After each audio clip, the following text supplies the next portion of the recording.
We're blowing up. Our listeners are actually showing up, banging on the door. They want to get interviewed. So I just, You want to test Sean? yeah, just make sure you guys can hear Yep. one another and Spencer. yourself. I can still hear you. Can you hear me? I can hear you. I'm good. Sean, Sean, can you hear me? I can, yes. Okay, I can hear Sean pretty good. can you hear yourself, Sean? Yeah, I can hear myself. Mike, Yeah. can you hear Mike? No, it's safe. Sean? Yep. Great. It's coming through. Good? Excellent. Okay. Pierre doing it right. Yeah. Thanks, Pierre. Man, I lucked out. Very good.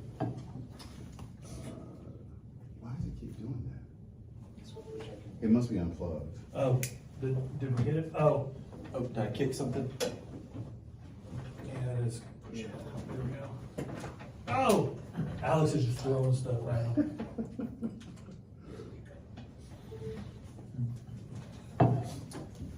I'll make sure my feet are this way. All right, folks, we're ready. You want to do the intro? No, Spencer, you can do this. Then you better close it out. Okay. I always close it out. You didn't close out last one. I did. I had a funny joke. Welcome to the I BC made Council's fun legal brief. of- Hi, Spencer. Hi, Mike. It's nice to see you again. It's always great to see you. I know. Thank you. So, Mike, we've got a special one today. You know why? Why? I do actually know, but I'm going to pretend like I don't know. Why, Spencer? Because we've got a guest sitting right next to you on your left-hand side. Surprise. Hey. So, Hey. we have got Sean Corbett with True West Realty joining us today. And Sean is a realtor here in Grapevine. But I do know that he's not just limited to Grapevine. His office is right next to me. So he gets to hear me being loud and obnoxious, and sometimes he'll bang on the wall and tell me to keep it down. Actually, Yeah. that never happens. So Spencer's obnoxious, isn't he? I am obnoxious when Mike's around. Yeah, you make me sign all these disclosures being next to you. That's exactly right. I can't trust anyone. And Sean just shows up and wants to start videotaping this whole thing. And Mike blew Yeah, up. what on was him. up with that, man? Like, Like, no, come you, on. you didn't get our permission for our likeness and all that, because we know you're gonna make money off of us. Oh, for sure.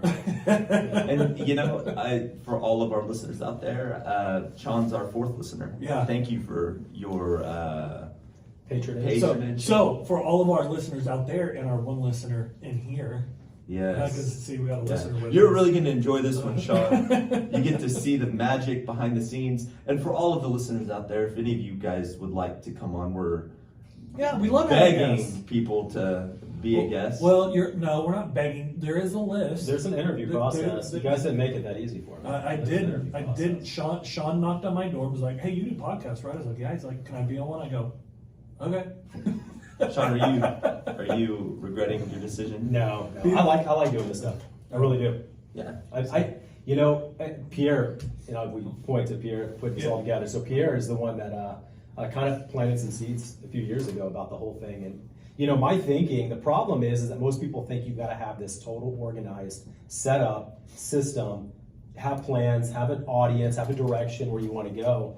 And if you just jump on someone else's, which is what I did initially, it's just like, well, why not? I have a lot of things to share and I can help people in real estate, so why not? I'll do that. And then it just got comfortable. I mean, I just started having conversations about real estate, and then it turned into, I don't have my own, but I kind of jump on others, and it's become a pretty cool opportunity. So I do plan to build something with it. Awesome. Oh, that's awesome. Yeah, I will say this. Spencer and I did this as really truly an experiment. Well, Pierre, same thing. Pierre planted a seed in us and was like, No, he's right. Y'all be great with a podcast." It's like, no one wants to listen to us. He's like, "Yeah, they do. Just pay me."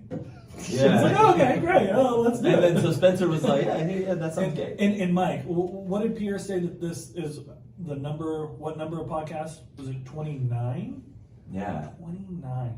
29 of these. And it turned People out, are still listening. It turned out, I don't know about that. I don't know if anybody's listening. But what's nice is at least one listener wanted to come on our podcast to launch his podcast career. Right. So please learn from the experts. I will. We Taking have notes. very many things to teach. We will expect royalties. Yeah. Well, no, because you didn't get the freaking released to him in time, and now it's a waiver. I'm It's too already late. on camera. Too late. Yeah, dude. I'm a failure. Yeah, Spencer. It's about to just be counselors. at I'm law. removing you. I'm removing you from my trust. I'll even tag you in all my podcasts. There we go. Yeah. Yeah, that's good. What's he mean by tag? Yeah, I don't know. Yeah, you wouldn't know. They told me. I get on and talk. They tell me it does something. Right, yeah. So I'll have to ask my kids about how to do But it. if you want to know, talk to Peter. There we go. Yeah, Pierre. but Pierre doesn't talk. Pierre doesn't Watch this. talk. Hey, Pierre, how's your day going? Pierre, I see you're. He's the producer. He's talking in your ear. We can't hear him. Well, just so everybody knows, Pierre. So we have a camera. Actually, we have a camera here. Sean So, brought yeah. a camera, and so you get to see Pierre. He's look at him hide behind now the he's hiding. computer. But conveniently, what you cannot see below the table, he's in these really short jorts. We talked about it in our last episode, like so tight, like you see everything, ladies. It's disgusting. Pierre, do you want to stand up and show the ladies your jorts? No, He's see, he good. won't do that. He's not going to share that. But I can see him. Yeah. Okay, guys, All right, we're okay. So you've heard our podcast, Sean. You know we deviate, but then we do always get back to topic. Absolutely. We always have nuggets. We have very important things to say. We're stoked. The stoke is It's huge it's in this emanating, room. right? We're excited. No, we're excited to have you on. And Spencer, you are our resident. Because we have had a guest or two on in the past. Yeah. Spencer is an interviewer. Like he is Dan Rather? the Diane Sawyer. Oh, Ooh, yeah, I like that. Diane Rather. Can I or be Katie Couric? you are my Katie Couric. Thank you, Spencer. So Spencer, I'll let you jump in. Yeah. Let's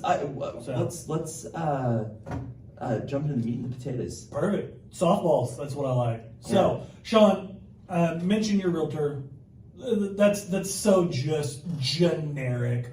Everybody does a little bit different things differently. Tell us a little bit more about what it is that you do and how you help your clients a little bit differently than other. Because you've told me this many a times, and I'm astounded at what you do differently, and I love it. So why don't you just give us a little quick brief synopsis of the basic stuff, and then we'll really get into what you and I talked about a little while ago on how you really can help clients. Sure. Yeah, absolutely. Thanks for having me on, guys. I Oh, appreciate it. absolutely. Yeah, so for my business, I was a realtor. I had my own brokerage for years, and then I did it for about 10 years or so. And then I was introduced to a company called EXP, and I was paying for all my expenses, and I was having high turnover, and I was managing a business. And I just, that opportunity came up, and it allowed me to let go of all broker responsibility and liability and focus on things that I'm really gifted and good at, which is training and coaching and solving problems. That's probably what my greatest strengths are for clients and other agents. You know, I went from having about 10 agents, now I've got over 30. Wow. And my liabilities are absolutely gone, you know, unless I personally screw something up. Even if my agent screws stuff up, I'm not even liable. So it's a pretty cool kind of scenario now for me, and I don't have to put any energy into any of those things anymore.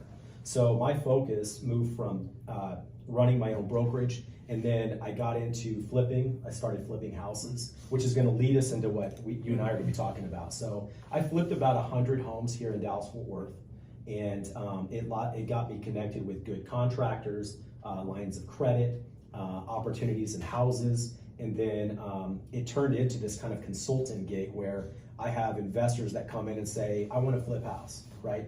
I feel like if you had the opportunity to flip a house, would you flip a house? Yeah. Well, I mean, saying from a kind of high level. high level. Take a beater house, put some money into it, sell it, make money. I'd like to do that, but I don't. Mike really prefers it from his seat of his couch and on HGTV. That's what he I have prefers. a seat of the couch option Yeah. for you, Mike. I really do. Wow. And we'll talk about that. Yeah. Yeah. What about you, Spence? Would you have any? I'm just saying from a high level. Actually, yes, because my dad's a home builder, and so to me, now I'm really good at holding a flashlight. Like I'm the flashlight guy, but to me, some of that's fun. Like I enjoy doing that. Not all of it. Show up But- and then do the demo pics because they do that. All the movies, and all the yeah, shows, that's exactly. all the producers and all the people, the actors, they get on. They can all swing a sledgehammer. They can sling a sledgehammer, but they're not installing countertops or. And see, that's what I would do because that's what my dad's final business was a countertop business. So, but I know my limitations. But I'm to me, asking in a that's generic fun. way. Yeah. Because generally, it's almost rhetorical. Everybody, especially, I'd say men, I think this tends to be, because men like to be builders. Yeah. And they see something that's terrible, they see the opportunity and what can make it beautiful, and make money at the same time. It's just an easy field everybody seems to have some type of connection with. So I take people like you two that have never done it and say, hey, for $40,000, I can fully flip a home and you'll make roughly 10 to 15 every 90 to 120 days. So you invest 40, you get back 50 every 90 to 120 days, and I take care of everything. That's kind of my shtick, and that's kind of where I've kind of moved into. It's a very simple model. I take care of the buying the home, I take care of the draws, I take care of the contractors, I take care of managing everything. And then even setting up utilities and ordering insurance. And when the house is done, I even stage it. And then I sell the property because I'm a realtor. Yeah. So I do all of it. And so my investor is hands off. And I tell them up front, you need to be hands off. I even have investors that are good and know how to do it. I say, I don't need your input. Right. If this is going to work, I got to do it my way. You know, I have the relationship with the contractors. My relationships is actually what drives all this incredibly fast and efficient. So it's just something I moved into, but where it's kind of gotten really exciting. You know, as a realtor, okay, when I was an agent, when I was a broker owner, I sold probably about 8 to 10 million a year as an individual broker owner. And then I moved in, when I moved over to EXP, my first year I did 17 million. And then 2 years ago I did 32 million. And last year I did 38 million. So my volume is skyrocketed. That's my personal volume. So I do sell a lot of houses. But a lot of it has to do with this model too, because I can kind of work together. You know, I find these homes, I renovate the homes, I sell the homes, and that also gets contributed to my volume. It's about 120 houses last year is what I did last year. Just flipping. No. Okay. Yeah. Okay. So I'd say half is probably a pretty good number, 60 Okay. or so, and then the other half would be retail clients just wanting to just move, buy, all that Okay. kind of stuff. What it led me into is it's a lot of, you know, it's kind of problem solving, right? So you guys are in a field where you have estate planning, and you have people that pass away, and they have to deal with the asset, their assets, right? Yep. And the number one, I feel like, and I'm in the cheap seats, I'm not doing what you guys do, but I feel like real estate's not something you really want to get that involved in, but it's a necessary evil, and you've got to deal with it in order to be able to move forward. And I almost feel like a lot of times it's one of the more complicated things, because there's equity positions in a property, and you can't just cut the house in half or third. Right. So now we've got to deal with it. I offer every possible solution anywhere in the U.S. on how to deal with that property. Wait, so you say anywhere in the U.S., so you could do this in Utah, Washington, not just Texas. That's correct, yeah. Oh, I just awesome. just completed one in Washington, and we already renovated it, and then now it's going to close in about 2 weeks. I did one in Arizona, Sun City West, same thing. I've got one in Tulsa. We're going out there the end of this month. And my particular people that really makes sense and resonates with are older people that have lived there for 20, 30 years. They probably haven't upgraded the house because they're comfortable. You know, Right. why am I putting a new countertop? I don't need them. You know, and they don't think about an exit strategy. They're just saying, I'm going to stay here till I die, Right. which is fine. But now we've got a property that I go to the people that own it now, because now it's passed to them, and I say, well, what we could do is if we put 50,000 in, I'll give you back 75 if you want to do that. Now, a lot of them have the money, or they, Because they inherited money, But maybe, yeah. or they have more liquidity. so now they're going to make Yeah. an additional 50% on equity already built on a property that they have no idea what to do with. You know, the first knee-jerk reaction most people have is, man, I'll just take cash and get out of this thing, get my money. And I'm telling you, hold up. What if somebody came in and took care of everything for you and made you another $25,000 on 50 grand already evaluated in the estate already? Because it can be used for the house. Right. You know, I've been doing this. I'm learning how. So I'm learning how. You know, as long as they got some cash and they have a property that we put some value in, and they don't have to. It may not. We may just sell it for cash. It may just make more sense. You know, because the market's really particularly hot where it's at. You know, the Sun City West house. It was in a golf community. And I looked at all the comps, and none of them were upgraded. It's a weird kind of deal. These older people would move there, you know, snowbirds, right? And they just needed a place to live. They weren't looking for a sexy house. Yeah. They just needed a place to live, and like they still had Formica, they still had carpet. I mean, they just needed a place to live. and they only stayed there for 3 or 4 months of the year, so they didn't care. Yeah. You know, they just wanted it clean.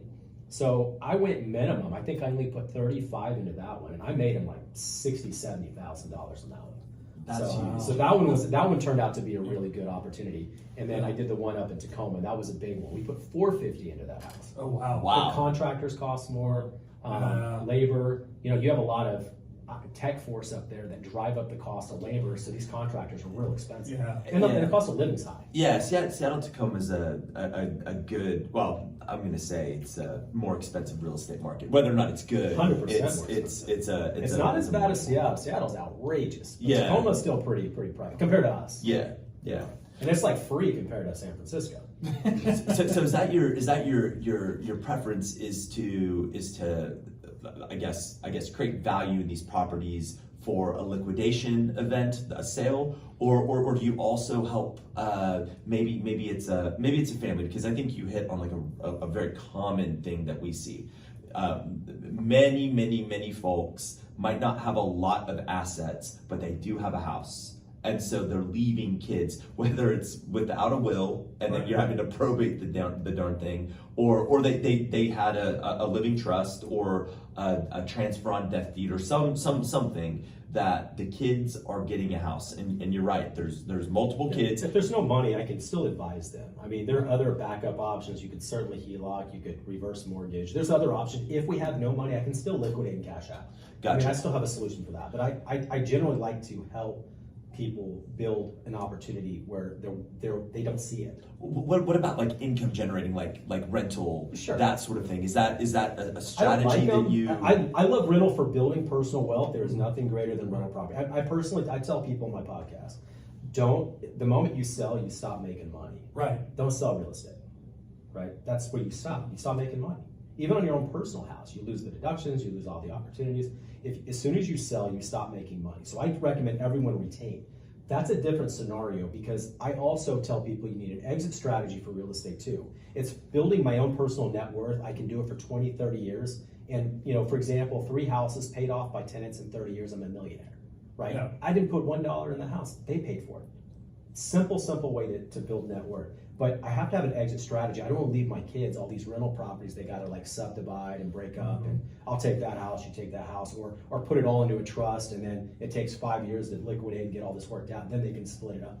I think that's a mess. Yeah, I agree. I don't like it for that purpose. So if I've got like 3 siblings and they've got this house their mom had, they're like, well, we don't need it, we don't need the money, we'll just rent it out. That's fine, but we got to have some point, you know, you guys are going to get older, we need to have an exit on the property too. I can help with that, but I'm talking about opportunity costs, because it may not make sense to retain and hold it.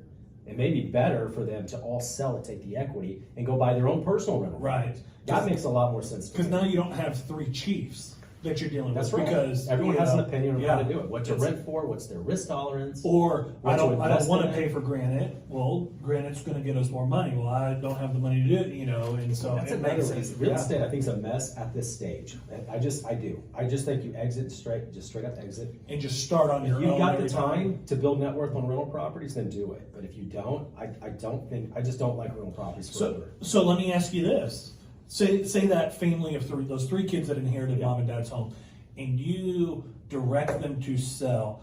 Can you then follow up with them and say, okay, whoever wants to follow with me, I'll help you go buy another home so you can start building your net, you know, like you were saying, your wealth in regards to that. So you kind of help them go from one house to another. Yeah, one unique proposition that EXP offers me is we have like 90,000 agents. You know, there's no advertising for EXP, so the general public doesn't know them.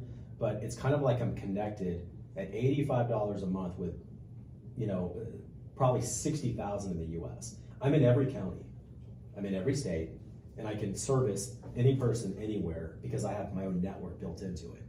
You know, and I use other ways of doing it, but the objective is I can solve the problem. I can either find them a property or I can sell their property. One way or another, I can connect and get them taken care of. And I do things kind of different. Like, so I'll connect with an agent, but I end up being the point of contact for all transactions because I know what they need to know to get where they want to get to, and I don't know if the agent that I'm partnering with can get them that. So what I'll do is I'll say, hey, run it through me. I'll take care of everything. I'll be the eyes, ears, everything. And I've done this several times, where, like for example, the Tacoma property, he left. He had dementia, so he was removed from the home, and then the home was probably worth 150 as is. Because I don't know if you know much about dementia, but he left the house in a very poor condition, Yeah, and he was right. also a hoarder. So the whole Okay. thing just kind of wrecked it. Yeah. And so we put 450 into this home, right? So it was a big project with getting permits and all kinds of stuff. But the family, they don't know anything about real estate. That's why they asked me. They don't know what to do with it. They don't buy rental properties. They don't Right. move and sell. You know, they just didn't know what to do. So I told them this is the advice I would give them, and they had the equity to do it. So that's how we did it.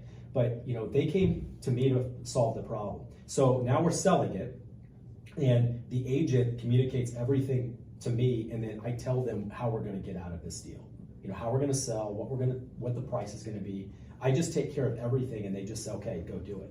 So we get to the point where I don't sign for it, but I take care of it. I hand it to them, so they don't have to stress about it. Like, you know, we're supposed to be kind of neutral and say, hey, you can take this offer or take this offer. Okay, I'm going to weigh a lot of the meat and things that they're not going to know. I'm going to shift it out. I'm going to bring it back to them and say, this is the way we need to go. And most agents don't know how to kind of shift that. So Yeah. to put it directly on the seller who has no idea how to do any of this. So I Right. take all that stress out of it. Oh, that's awesome. And it doesn't cost them anything more, because I'm gonna split, because I'm a commission agent. Yeah. I'm gonna take a part of their commission for handling all of that. So it doesn't even cost my client anything. I'm just taking a part of what the commission that's already built in. So that's a way I can solve the problem without even charging them. Oh, that's nice. Yeah, I do charge for the service to come in and facilitate. It's a service charge or service fee, and it depends on, you know, what project I'm working on. You know, I build it into that, and I only, you know, and I pay it out over time. You know, and if it's a short project, I may just take it out of closing and funding when we sell the house. So I can even do that too. Gotcha. So, oh, go ahead. Oh no, I was going to say. So this is. I think you hit it on the head. A lot of agents or brokers, they do have a lot of expertise, and they theoretically they know things that us lay people don't know. What I love about your approach is it is less just transactional, because maybe you might get some advice from a broker or agent on the value of the house. They'll help you maybe stage the house. They'll do the things that, again, you made a joke earlier about HGTV, and we see that, we understand that, and that makes sense. But I really do love your consultative approach, where you're sitting down with the clients, you're creating a strategy for them, and then you've got the tools to help them implement that strategy, and it makes a lot of sense. I think that's the thing too. When you asked me at the outset, would you want to flip a house? Well, yeah, I would. But we like the idea of flipping it well, out. but you know, But you wouldn't know where to start. well, it's such a hassle. Like, for me to go find the contractors, Right. to act as a general contractor, Yeah. to go and identify that, or you're actually acting like in construction, using construction terms. You're kind of like the architect that is managing. You're the owner's representative. And I would not know the right people. I wouldn't know the process, and I'm certainly not going to go in there and actually do the work. Like I am a Bob Vila at heart. You look like Bob But that's Vila it. right now. Today, with right now, I do. I do love it. You took his shirt. Yeah. Yeah. But yeah, no, I think that's hugely important. I do think, because I don't think we glossed over this point, but I do agree with you. I feel that the real estate that family members get, that is one of the biggest questions that I always get. So mom and dad have a house, and mom and dad always are asking, well, we want the house to go to the two kids, but how is the house? Because they don't want the house itself. They want the Money, equity yeah. of the house Let me to play go on to that the for a kids. minute, right? So Yeah. the guy that was living in the house, he has a twin brother, and he is totally like a hoarder as well, but totally emotionally invested in stuff. and he wants his kids to have the house in the family. And it's like, it's gonna create a problem. Right. Like, okay, no one's moving into that house. Like, it's all upstairs, all the bedrooms. The laundry room's upstairs. Like, it's almost functionally obsolescent is what we call it in real estate, which just has a lot of things about the home that was built at the time it was built. It made sense, but now nobody builds houses that way. So the whole thing has to be like restructured and rebuilt. And he wants to leave it with the family. And I'm just like, you're leaving a problem for them to deal with, right? You need to have an exit strategy, and you have to climb the stairs. You know, now they installed a little lift now. Yeah. You know, so they're making the house work every which way they can. But at some point, you need to think about like detaching yourself emotionally. He's not going to be able to, but that happens. Yeah. Well, and So it's like I want to leave it to my kids. Okay, well now they've got to deal with it. All this stuff in the home, Right. And then now they've got to get it cleaned up, and now they got to sell it, and it's just a lot of extra hassle. This is one more component, right, with dealing with all the other problems and challenges you have with, you know, not probate, but if you've got a will or a trust to go through. That's just one more big hassle. That's kind of like what I feel like I'm falling into a consultant role. And you use the word architect. I cannot figure out what to describe what I am. I don't like the consultant term because I think it has an incredibly negative connotation now. They just take money and they don't provide value. It's kind of this assumption. They don't do any work. They just tell everybody what to go do. That's right. right. Right. But they're not in the theory- business. Yeah. Right? You know, so I don't want to be that. But, you know, architect I like if I don't require a license to do it. Trademark. Oh yeah. No. I know you won your intention, but I'm trying to think of what do I call this? Like, Trademark that term. Mike says to pay you for it. Investor architect or real estate architect. I don't know. It's just, But that really that's what you're doing. And again, I'm not using any legal terms of art because certainly we're talking at a very high level. There are state to state regulatory requirements. You've got to be licensed to sell real estate. So I don't want anybody listening. Right. For our three other viewers, we're not suggesting that Sean's going and violating real estate laws. That's not the idea. Like he's got this incredible network, and I'd never heard of the company that you're affiliated with. That's news to me. That's powerful stuff, and how you can leverage that across the country. That's huge. Right. But to use again a bad analogy, but I think it fits. The architect in construction, that's the owner's representative. They are the ones who are truly an architect in the sense that they are licensed and they're putting together, but they manage the construction from the owner's side. Now they're not the general contractor, so they don't have that liability. The general contractor then gets all the subs and gets the job done. You're not a general contractor. That's not what you're doing, but you are filling that role as I'm the a liaison. architect of the deal. There you go. I'm a liaison. I think it's a kind of generic term. You know, it's kind of like, you know, people, you guys will apply what you've done, setting up estates and things like that with people that have never done it. They might think they know what they're kind of wanting to do, Yep. but you've done it so many times you can plug them right into where they need to be to get where they want to go. You know, it's the same thing I'm doing, right? So me flipping a house somewhere else, I'm doing the same thing I'm always doing, you know, but I'm answering questions I've answered hundreds of times before. I think that kind of like helps understand a little bit better. Yeah, just because you can take a house and put it on the market doesn't mean that's maybe the best option. It might be good to consider renovating, and I can quickly analyze things from anywhere. Like I can look at it. I can just give me photos. I mean, I get to the point. Just give me an address and photos, and I'll give you the whole plan. I've gotten so efficient at flipping houses here. Are you seeing?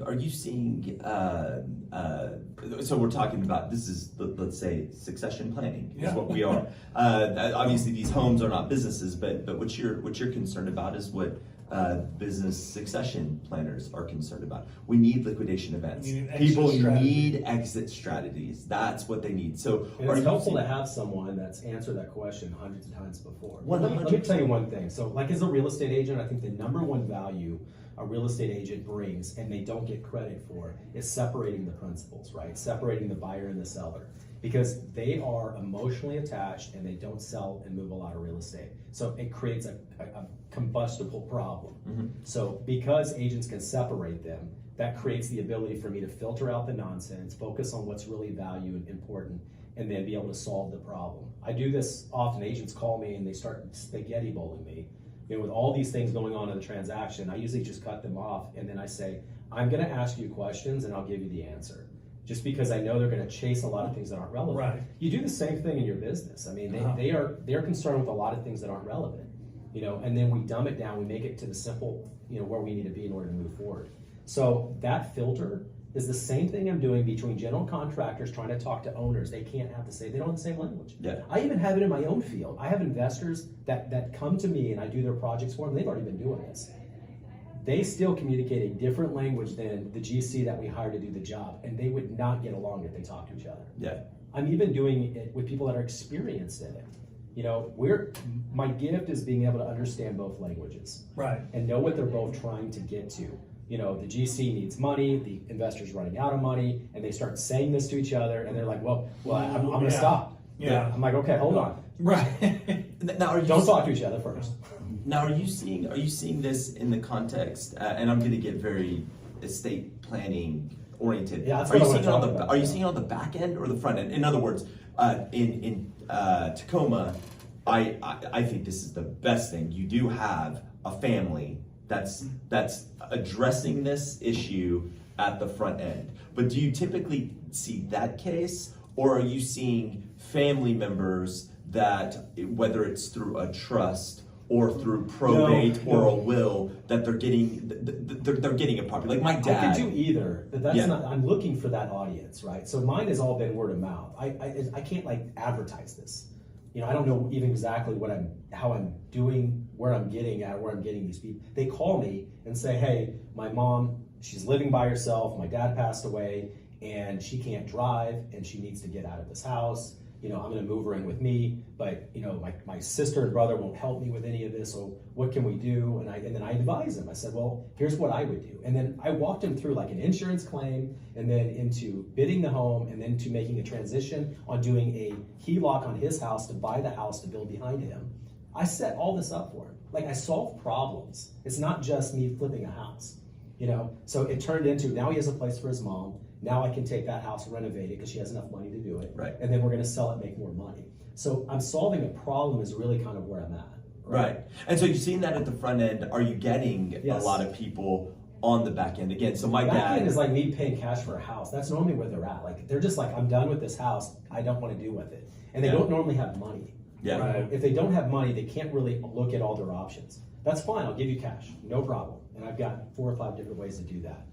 I'm fine with that, but that's most of my renovation full capacity business model where everybody wins. Yeah. And it's not just one party taking a cash offer and taking minimum value. That is typically you call it the front end, they're getting Okay. ahead of it. Yeah, that's right. That's right. Before probate and wills, because the first thing I start with title. If I don't have clear title, then I don't have an exit strategy yet. Yeah, that's Right. right. You can't sell it. That's right. And that's why I was wondering if you're I seeing do that that as everywhere. I just connect with the title company and I get Yeah. title. I know these things. Yeah. But the average person doesn't think these things. They'll spend Yeah. a bunch of money on their house and realize And they then- have outstanding limits. And then they go to sell it, and then the title comes back of you don't own it, so Yeah. you can't sell it. And then the buyer may back out and stuff like that. It's not normally that way. It's normally. Well, that's what we see. That's I what we can't- see with probate. I'm gonna say it differently. So- I can't. You don't have a clean way to sign, and you probably said it the right way. That's what we dealt with up Yeah. there. He's got dementia, Yeah, so he can't sign. so we have to get a guardian or letter. What do you call them? POAs. Yeah, power of Title attorney. companies typically have to create those themselves because they're real specific about it. Oh, yes, and they it's got to are. be real estate. I've learned Yeah. these things. So general POA doesn't just mean you can do everything. Correct. Usually real estate and title companies get real funny about those things. So you got to have even property specific POA, and getting someone with dementia to give you that is a problem. Right. So they have to run through all that, and that took us 6 months to figure that out. I did that day one. So by the time they got that clear, I knew they would, but I knew it was going to take time. I was already renovating the home. Yeah. But I knew to think to look at that first, because otherwise we'd have the house finished and we'd be sitting with a vacant house for another 6 months. Right. Yeah. It's good to know. Yeah. So That's a good question on the. I just don't have an audience for the back. So it's more for the front end. So that's It could good. be for either. No, It but could be, I do. In order to do what you, I won't say prefer, but Yeah. where you can really give all of your services to the fullest extent and spectrum, Yep. it's better to get on the front end, That's so right. that way it can be prepared and done correctly, and And even then with your situation of, you know, dad died, mom's still living, but we need to move her out, you're dealing more so with one person instead of the three siblings that, like you said, all have three different opinions on how to deal with it and stuff like that. Hence why a lot of times it's more you just sell at that point. What happens to me is like most of them don't know anything about what I'm doing, so I just tell them where we're gonna go. Yeah. It just and I like it a lot better. It's the same thing when I flip houses. I don't need opinions on how and where to spend money. Right. I know you love that color. I know you want that quartz, but every comp you have has got, you know, brown granite. We're not going to go another $2,000 just because you like it. Right. You know, I'm going to weed out all that Yeah. stuff that's going to make relevant sense to financially for all of us. But what happens, and I haven't done a lot of this, right? I've only gotten, this is probably about my fourth or fifth time to do it. I have a point of contact who's, they don't have any more expertise, but nobody else wants to deal with it. So they'll just go with whatever that person does. So I give him a sound plan, or her, that they can go back to the family. And then that way they have a sound plan. And then I don't mind presenting to the whole family too. I've done that several times as well. You know, I'll get on a Zoom call and I'll tell them, here's our problems, here's our options, and here's what I would advise. I always give them a direction. Yeah. You know, because they don't know. I mean, they don't know what Right. these options mean, and I try to give them opportunity costs and everything else associated with it. That way they are making the decision, but I'm kind of like, this is where we probably need to go. If you want That's why the trust really it's so the I don't want to say it's a struggle that Spencer and I've had with clients, but a lot of people are mystified by this thing called a trust. Like people think you have to be a millionaire, you have to have a lot of assets. You know, the more we talk about this right now, it seems to me real estate, even a house, justifies the trust. Like, for example, you're talking about powers of attorney. They're moot if you've got a trust. Yeah. Like it's a moot point Because those powers are built in there. it's built in there. It is a legal instrument, if you want to think about it, that owns. I got a funny story with the trust. So there's a trust that owns that house in Arizona, and the trust was the parents of one of the couple, right? So it's the lady, and she was the first trustee, and then he was the second trustee, and she died. So then he became second trustee, and he's the one that had dementia.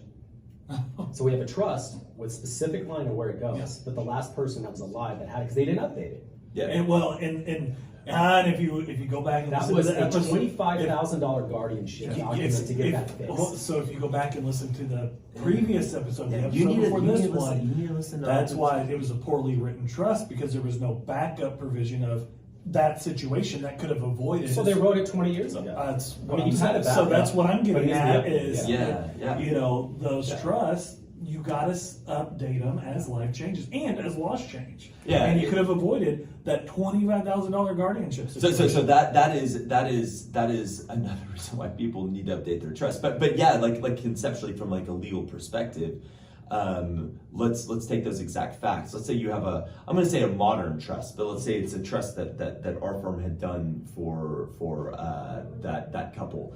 Wife dies, husband is the successor trustee, but he becomes incapacitated. Even if we don't have a successor trustee, there is a courtless mechanism to just appoint another trustee, seamless, inexpensively, without guardianship, and then the trust operates, and then the succession plan that you've come up with for the family can be implemented even before. I'm going to call the surviving trustee who had dementia, I'm going to call him a grantor. That's the person who created the trust. Even though the grantor has not passed away yet, we can press forward with exit strategy. Because I agree with you. I think that the So you build biggest in an issue. assigning ability into the trust. to help. You got it. So our trusts. So it gives a little bit more length of time to how it can work. And it avoids, because this is what Spencer and I are really in the business of doing for 99.9% of the Americans that not everybody who owns real estate should be considering, should be doing a trust. But what we're trying to do is we're trying to avoid court costs. Yeah. Now the court costs that we're concerned about, we talk about probate. So the common scenario that we see on the quote unquote back end is dad dies, the kids had a house that's languishing. Let's say it's like it's an old beat up home, a hoarder's home, right? I think like 80%, 90%, it's got to be that. You got it. That's I've lived there right. for 30 years. They're not going to update it. They're not going to I update do it. this all the time. Oh, but my grandma died, and her house is a city called Midwest City, Oklahoma. It's a small house. She's never renovated it. In fact, when we go in, because she never told us or complained about a thing, she moves in with my parents. My dad goes in and starts like packing up her stuff. Like, she did not have hot water working. She did not tell us. No, like the hot water tank. No, it's as crazy as that. But this house would be an example of a house that a family just wants to unload. So now you know someone that knows how to do it. But no, that's exactly right. Right. So what would the typical family do? The typical family is going to not have a trust. Grandma didn't do a will or anything, and grandma dies. Gotta wait for probate. Then you have to wait for the probate, and then so when they go to a we buy ugly houses type person, they're going to do title. Title's going to say, well, the name is in the title's in the name of this person. Who is this person? Yeah. Oh, that person's deceased. You got to do a probate. So we're seeing that sort of stuff. The clients then go do probate. That's their intro to probate, because people are just getting rid of the stuff in a rental home, right? The stuff doesn't have titles. It doesn't matter. Cars, it's very easy. It's easier to go transfer. and transfer. So most times people don't experience it. Let's say you even have $1 million coin collection.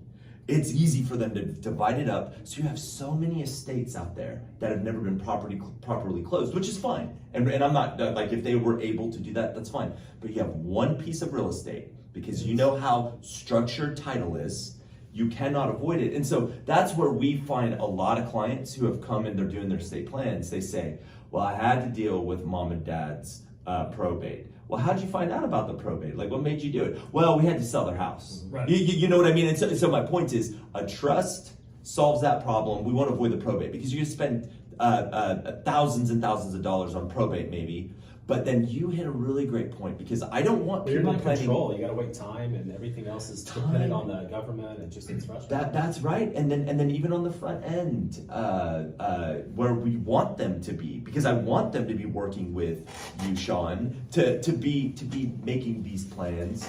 Well, in that particular case, God, they spend tens of thousands of dollars or thousands and thousands of dollars on a guardianship that never should have been, or if it's not a guardianship, court intervention to appoint a successor trustee. Yeah, that's what we want to do. Like so my and Spencer's shtick is, how do we prevent people from needlessly wasting resources?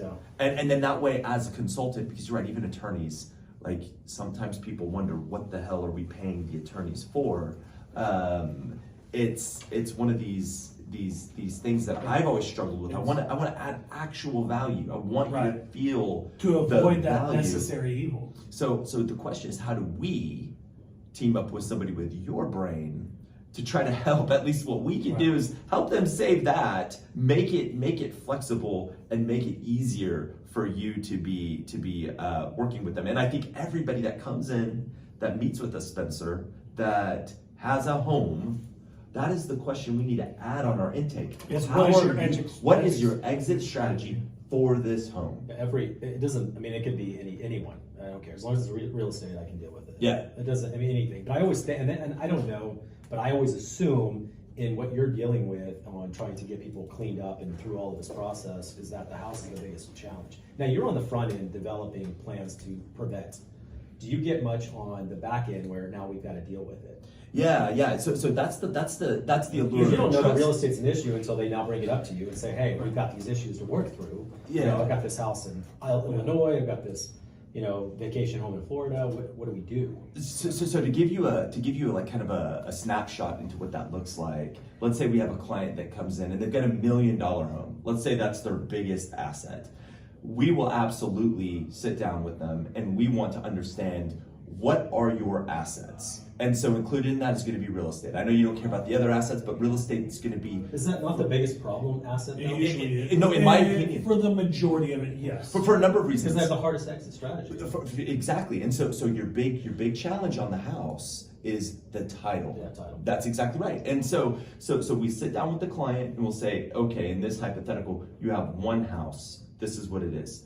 What do you want to do with that house? So as a part of our estate planning, we're confronting, not as sophisticated as what you're confronting, because you're then solving the problem, but we need to understand, what do you want? From point A, you have it, to point B. Inevitably, they want the kids I don't to care have if the title's house. clear or not. I would want to know day one. I mean, if there were opportunity, Right. and they stress about it, and they want to know, who could I talk to about it? I'd be fine taking it even with clouded title.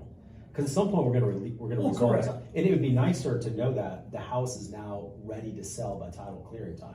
Now title though, in our case, title is I'll say almost always clean. When I talk about title being off, it's more a concern of well, if you pass away, your title is going to be in the name of your estate. And then you have to go through probate to get the sale approved. So if we're at the front end, we're going to tell a client, okay, we're going to create a trust for you. That trust is going to put the asset, or we're going to put the asset in the name of that trust. And so you told us, we want this house to go to the kids. Well, now the trust has that, and the trust will say, go to the kids. But then we try to stress to the clients, you want it in the trust, because then the trustee, it's very easy for the trustee to do whatever you need the trustee to do. So as we're talking about what you do and how it would tie into what we do, we would sit with the client. We would say, hey, client, you want to have a trust to put the home in the trust. That way your trustee doesn't have to go through court and can seamlessly work with Sean to improve it in all of the smart ways to improve it, and to then ultimately sell it, because these clients are not interested in the kids keeping the house. And oftentimes, as you know, the kids. Now, even if they are, you were gonna say this, the kids don't want it. The kids do not want the house. So the kids want the ability to have immediate access to 90% of update it Americans, and then right. sell it. I'd say 90% of Americans would rather have the money than. That's exactly right. 100%. They don't. Yeah. They're not looking as an investment. They just Because want a the money. lot of them have their own houses already, so it's not a need for them. And they want So that. They you're want that. exactly right. They Give want me that the cash. And so then that is the problem that you're confronting, that we do see with clients. It's, well, what do we do? Our advice is as basic as it could be, might be, well, you want the kids to get the money, or the parents are like, we don't mind if they keep the house, but the kids do not want it. They want the money. Well, the trust gives you the mechanism to allow the trustee just sell it. And then the trustee will distribute the money according to it. Now that is a huge gap though, because it's easy to say, well, your trustee will just sell it. Now that's where you come in and you say, the trustee doesn't know how to sell it, or they might go and sell it and in a cash buy scenario, leave tons of money on the table. For sure. Your approach is, don't do that. So I do think from a estate planning perspective, Spencer, as we're talking about funding the trust and then ultimately liquidating the assets or transferring the assets according to how they're going to be transferred, I think that is an important conversation and honestly, to talk to somebody like you. Honestly, it makes sense that we've been missing that, for the fact of, what is an estate plan? An exit strategy. Yeah. An exit strategy of moving your assets out of your name into who they're supposed to go to. And that should be a conversation that we should have of, okay, what have you thought about your house? Even though you may want the house to go to the kids, what about the money? Well, let's put some ideas in your mind of how that can be done in a better way. I'll go talk to Sean. Yeah, so Sean, you're talking to folks before they pass away. In Arizona, you have a trust, which is nice. Maybe in Tacoma you don't. The conversation I would have with the family, because in Tacoma we didn't experience this, but it is an inevitability. While you're doing the construction, so how long typically would the construction phase, the renovation phase, take in a deal? I have a lot of ways to kind of evaluate it. In our market here, 10,000 a week is pretty good. Yeah, And that's fast. Like retail people, 10,000 is like every 3 weeks because they get involved and they mess things up. But on the flipping side, we're looking for about 10,000 a week. So Because you want it to be efficient. You want it to every time we're spending on it, it costs the GC more money. Right. It costs the owner more money. It costs me managing the whole project as a facilitator. Because I'm investing time and still managing at a longer period of time. So these projects are moving fast then. So getting them out of, because my biggest concern is someone dying in the meantime and then having to someone that inherited it that then died and then I had a guy getting moved out of the condo on And his then- way to, well, is on his way, I think it was like literally moved just into the hospice or long-term care. And he literally passed away there and the house is on the market. oh my goodness. Literally that opening weekend. Yeah. So, and we started getting offers. Yeah. Now what do you do, right? Yeah. And it was easy when he was dead. Everybody knew, or when he was alive, because he could sign and be done. Right. But now that he's dead, now did he really want to sell it, right? Yeah. And now we have to, we don't have any real what the reality is. So they had to go and clean all that up before. Yeah. And the attorney said, well, the son came in as like, well, I'm the Executor? Well, the heir. But he wasn't the heir for the real estate because they were already going to have it sold. Yeah. So he's like, well, you can't sign. We had no way to sell your house. Oh, yeah, you have to you said it. it, the way you said it before is like, man, there's always a way because I'm a problem solver. Yeah. But that attorney said, you can't sell his house. No. Like hell, you can't. Come on, I'll work through this. Yeah. I'm gonna get this thing sold. Well, you can after time and going through the. So that's why I think again, guys, not to beat our dead horse. Like the trust is so powerful. And Spencer and I we'll talk offline about this idea that we had, but what we need to be doing, guys, is we need to be making trusts as accessible as possible to people and as quickly. See, the advantage of a trust is trusts can be implemented quickly and they can be funded quickly, especially in this modern era of electronic filing of deeds. My goodness, like I can have a trust literally funded, theoretically, I could whip up a trust and have it funded and signed in one day. What's the cost? What's the entry level cost of trust? Yeah, so it I know it's a big barrier. No, of course, no. It really does. It does vary depending on what we're talking about. So what we're talking about, like Spencer and I, this idea we have, like the entry level, it could be like sub $1,000, Spencer. Don't you? Okay, so don't you blink your eyes. I have an idea. But a normal trust. I always get lots of ideas. You want an idea? Yeah. We're gonna open up 1, 2, 3 trust, right? Just like 1, 2, 3 divorce. Just kidding. Yeah. 1, 2, 3 trust, and all its focus is real estate, and it's just an entry level example of how to set things up. Because that's the hardest thing to deal with, right? So once you have that set up, then you can come back and add.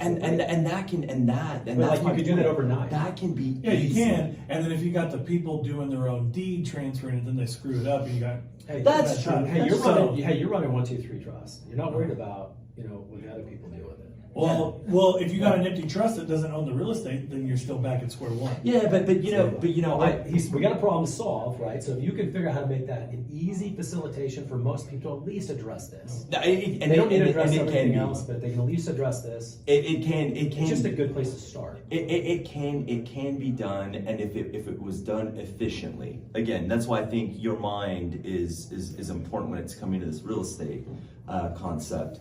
I think it can be done hyper focused. But to answer your question, not to dodge the question, like a real estate plan with people who are considering all of the factors, fundamentally what needs to be done. And folks don't like to hear this, but those estate plans are anywhere between $4,000 and $6,000, and it's worth every dollar that you spend.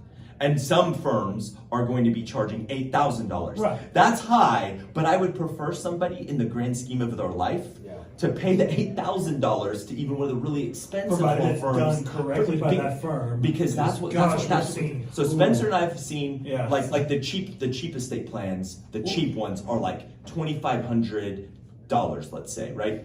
But inevitably, Okay, so the estate plan that you dealt with in Arizona, I guarantee you that was a $2,500 jobber or less in whatever today's dollars are.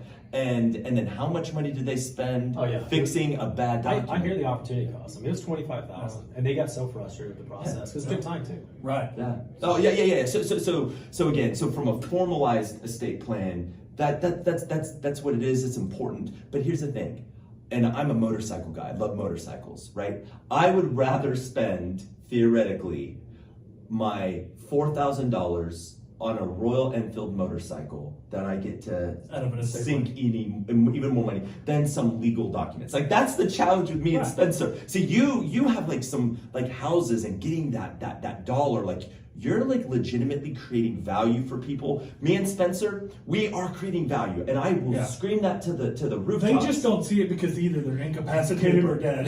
And it's paper. Right. We will give them a binder of this much paper that is valuable paper, very valuable paper.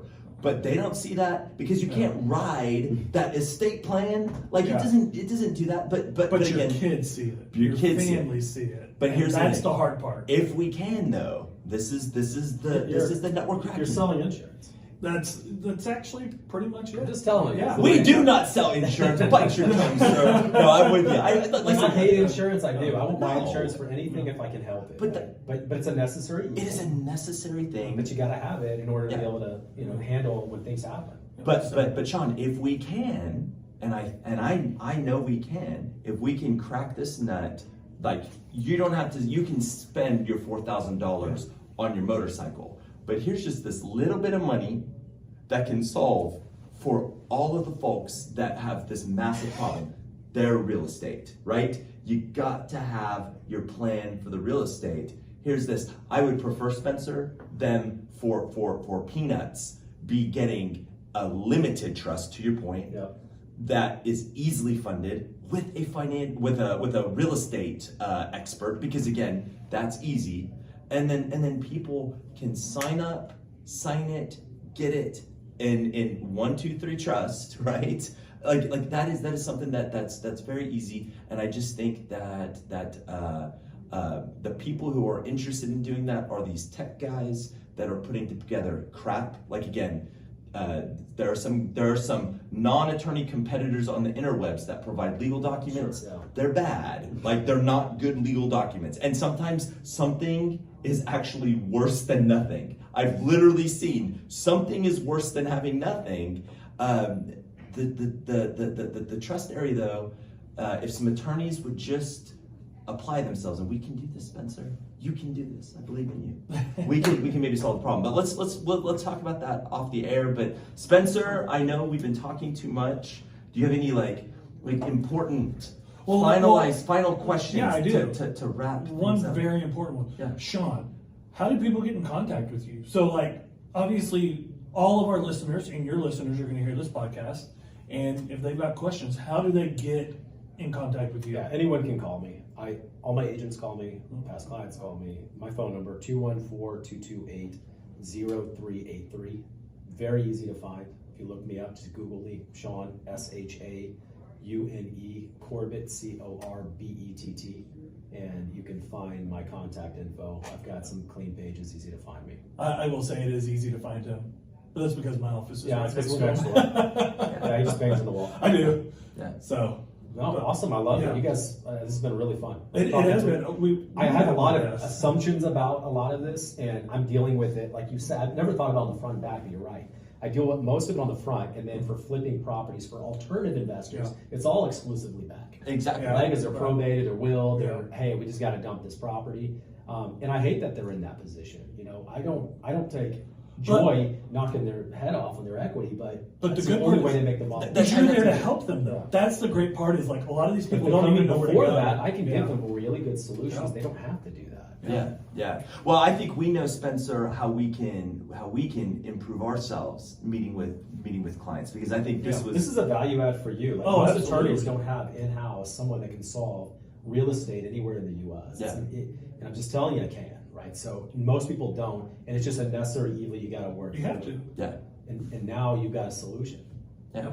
And you know the premier estate planning attorney. You're looking at him, there. Spencer Oh, Chapin. me? Yeah, the Who, C, me? the C plus in BC counselors. You talking about my grades again? C's get degrees. What you saying? C's get C for continue, D gets degrees. Is that what it is? Is that what it is? So, well, No. Sean, thank you so Yeah, much of for course. coming on our BC Counselors Legal Brief, our preeminent podcast. yeah. Pretty soon, people are gonna be listening to this like they listen to. Taylor Oh, Swift, who is that? Who? No, yeah, Taylor Swift. Joe Rogan. Yeah, Joe Rogan. It's gonna be the new Joe Rogan. Yeah, it's the Joe Rogan Well, experience. we're not allowed to smoke pot here. Yeah, that's true. That's true. But if we did up in Oklahoma, We did up in Oklahoma. it's different. It's different. We need to change our location. Yeah, maybe we do. Pick up some alternative clients too. There you go. But folks, if you are listening, reach out to Sean. Sean, let's figure out how we can Save the 1, 2, world. 1, 2, 3 trust. Yeah, I like that. I like that idea. So you take us away, Spencer. All right. Thank you all, everybody, for joining us for another installment of the BC Counselors Legal Brief. We look forward to you listening next month. Yeah. Let's go get another podcast recorded. All right, thanks. Oh, man. See, we chased Alex off. I see that. No, He couldn't yeah, hang. yeah. He couldn't hang.